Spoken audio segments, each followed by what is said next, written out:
Olá, hoje eu quero começar uma série de vídeos sobre cosmovisão reformada. Eu estou chamando assim provisoriamente de apontamentos sobre cosmovisão reformada.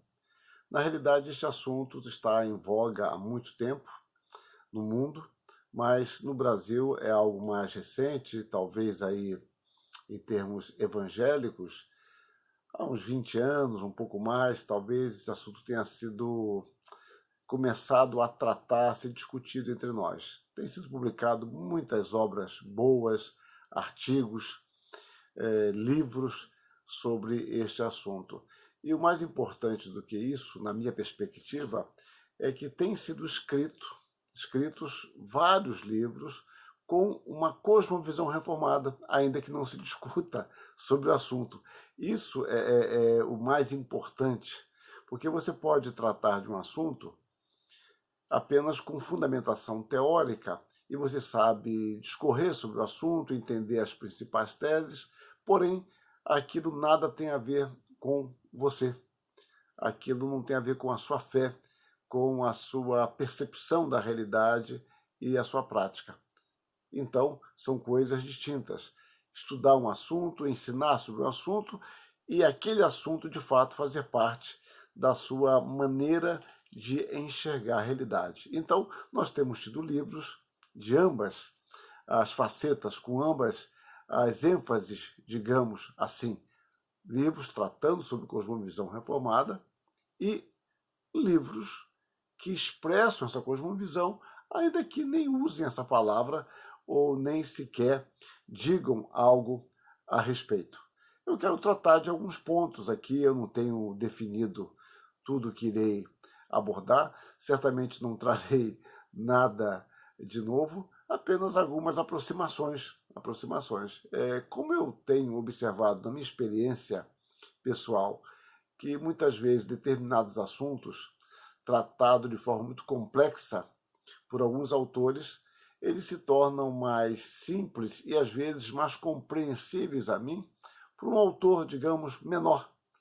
Um autor sem a grande fundamentação teórica ou sem grandes propósitos acadêmicos, mas que ele elucida o assunto a um não iniciado ou alguém que talvez tenha dificuldade de compreender mais profundamente aquele outro autor. Então isso acontece comigo e eu creio que isso também possa acontecer com outras pessoas. Então vamos aqui, sem grande pretensão, tratar de alguns temas. Como eu falei, eu não tenho o leque todo de assuntos que pretendemos trabalhar. Temos algumas questões em mente, já escrevemos sobre algumas dessas questões, mas não tudo necessariamente.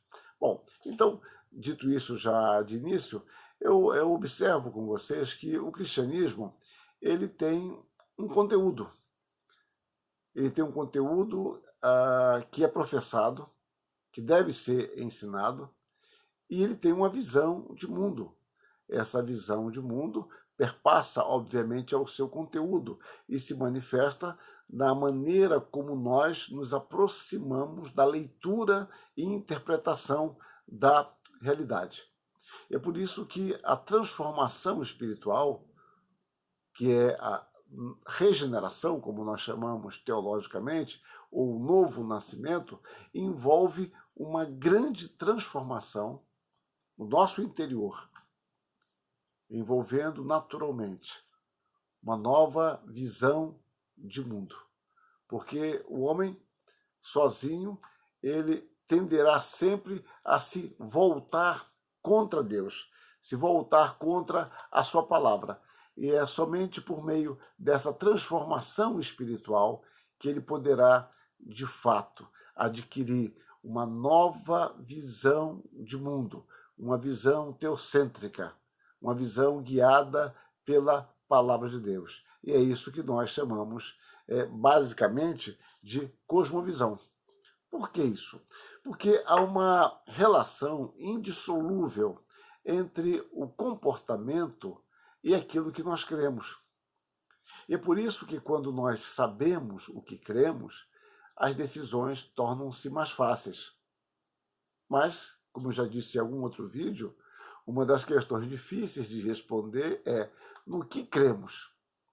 E quando nós expressamos o que nós cremos, nós estamos revelando, ainda que nem sempre em nível de consciência, mas nós revelamos uma série de pressupostos, conceitos implícitos em nossa fala, muitos dos quais jamais tenhamos pensado sobre eles. Talvez jamais tenhamos refletido teoricamente sobre aquilo que nós estamos pressupondo simplesmente em nossa afirmação. Então, é possível que, sem percebermos, o nosso pensamento revele uma série de inconsistências e até mesmo excludências. Quando você analisa o pensamento de Sócrates, conforme é retratado de forma especial por Platão, vemos esse dinamismo intelectual por meio da maêutica e da ironia.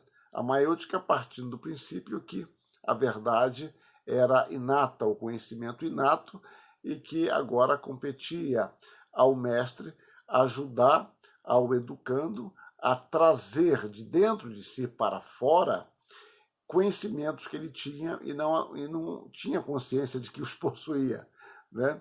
Isso é muito claro no Fedro, né? Talvez seja o lugar mais claro onde ele ilustra a maêutica, que a palavra maêutica está associada ao trabalho da parteira, né? Dar à luz.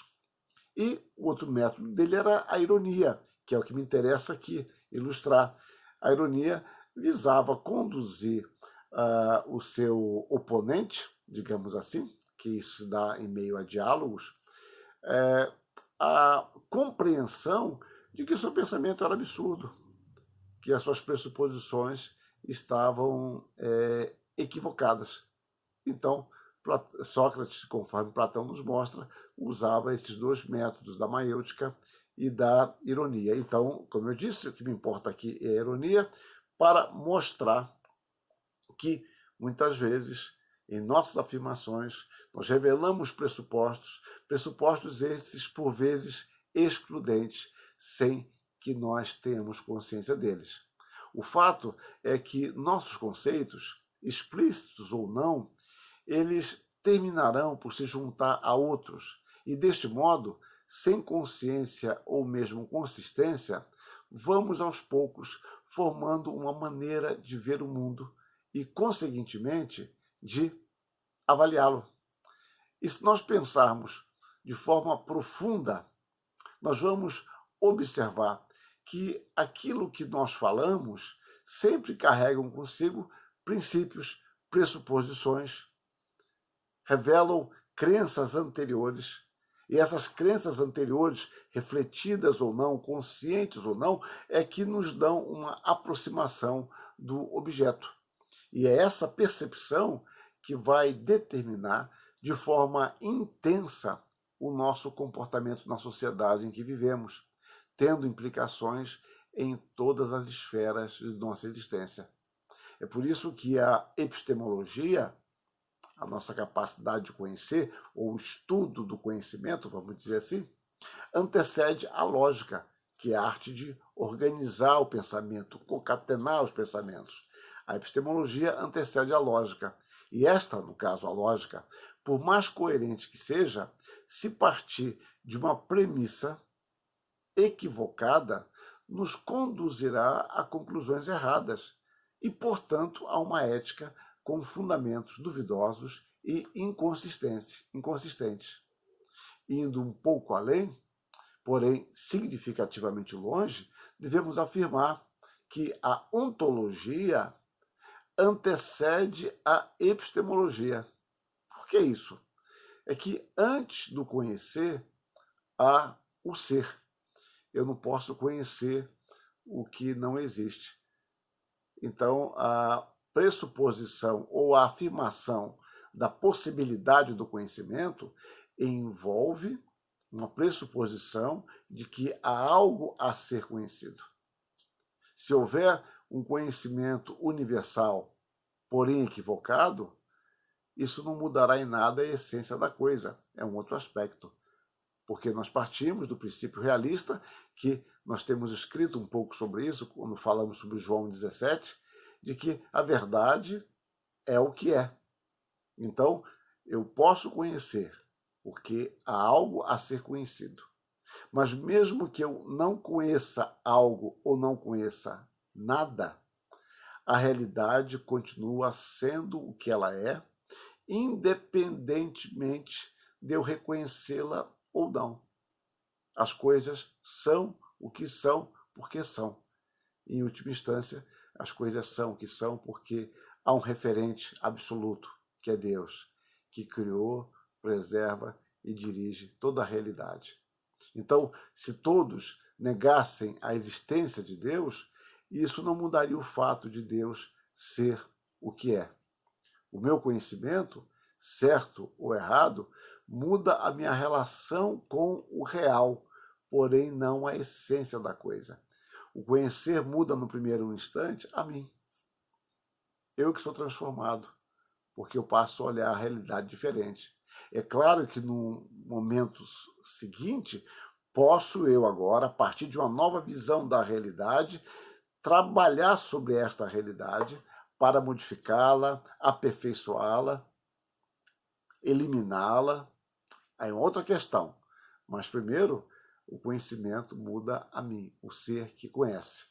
Então deve ser dito também que toda verdade ela é lógica. No entanto, por algo nos parecer lógico, não significa que seja verdadeiro. É o que eu falei há pouco sobre epistemologia e lógica. Eu posso construir algo que eu considero lógico, porém com um fundamento errado. Então, a questão epistemológica antecede a praxis e, em grande parte, a determina. Então, assim, nós temos essas 4 etapas, ou 4 elementos básicos. Nós temos a ontologia, a questão do ser, nós temos a epistemologia, que é a possibilidade do conhecimento, nós temos a lógica, como a arte do raciocínio, passando do conhecido ao desconhecido, e nós temos a ética, que consiste nas implicações desse conhecimento na elaboração e aplicação de nossos valores. Então, uma cosmovisão, ela contém em si as respostas que nós damos às questões principais da vida. E essas questões da vida, quase todas elas, têm um relevante significado filosófico. Tem uma infraestrutura conceitual, tem padrões e arranjos de nossas crenças, ainda que nós nem sempre paremos para pensar sobre isso. Então, toda maneira de ver o mundo, toda visão de mundo está essencialmente ligada a diversas crenças. No próximo vídeo, eu já me alonguei muito nesse, eu quero destacar algumas dessas crenças que estão por trás de muito daquilo que afirmamos crer, aquilo que nós afirmamos achar que seja verdadeiro. Por ora, é isso. Eu espero estar sendo claro e simples. Esse é o propósito, de ser claro, simples e, ao mesmo tempo, defender algo que corresponda à realidade. Porque senão a simplicidade, se ela for falsa, no sentido de me conduzir ao conhecimento falso, é uma simplicidade que para nada mais serve. Que Deus nos abençoe. Amém.